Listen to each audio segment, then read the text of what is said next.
एक दफ़े मौलाए कायनात हज़रत अली मुर्तज़ा शेर ख़ुदा करमल्लाह वजहू क़ब्रुनि जी ज़ियारत लाइ कूफ़े जे क़ब्रिस्तान तशरीफ़ वठी विया। उते हिक ताज़ी क़ब्र ते नज़र पई। पाण रज़ियल्लाहु ताला अन्हु खे उन जी हालत मालूम करण जी ख़्वाहिश थी। पोइ बारगाह इलाही में अर्ज़ गुज़ार थियो, या अल्लाह हिन मैयत जूं हालतूं मूं ते मुनकशिफ़ याने ज़ाहिर फ़रमाए। जल्दी अल्लाह अज़्ज़ वजल जी बारगाह में संदसि जे इल्तिजा ॿुधी वई ऐं ॾिसंदे ई ॾिसंदे संदसि ऐं उन मुर्दे जे विच में जेतिरा पर्दा हुआ सभई हटाया विया। हाणे हिकु ख़ौफ़नाक मंज़र संदन जे साम्हूं हुयो। छा ॾिसनि त मुर्दो बाहि जी लपेट में आहे ऐं रोई रोई फ़रियाद करे रहियो आहे, या अली अना ग़रीक़ फ़िन्नार व हरीक़ फ़िन्नार, यानी या अली करमल्लाह वजहू मां बाहि में ॿुॾल आहियां ऐं बाहि में सड़ी रहियो आहियां।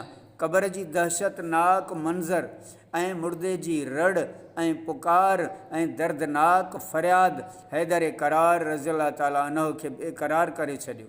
पाण पंहिंजे रहमत वारे परवरदिगार जी दरबार में हथ खया ऐं निहायती आजिज़ी सां उन मैयत जी बख़्शिश लाइ दरख़्वास्त पेश कई।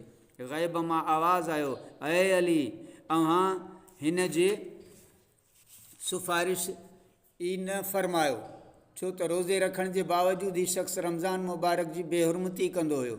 रमज़ान मुबारक में बि गुनाहनि खां परे न थींदो हुयो। ॾींहं जो रोज़ो त रखी छॾींदो हो, पर रातिनि जो गुनाहनि में मुलविस रहंदो हो। मौलाए कायनात मौला अली मुश्किल कुशा हीउ ॿुधी करे वधीक ॾुखारा थिया ऐं सजदे में किरी रोई अर्ज़ु करणु लॻा, या अल्लाह अज़्ज़ वजल, मुंहिंजी लॼ तुंहिंजे हथ में आहे। हिन बाने वॾी उमेद सां मूंखे पुकारियो आहे।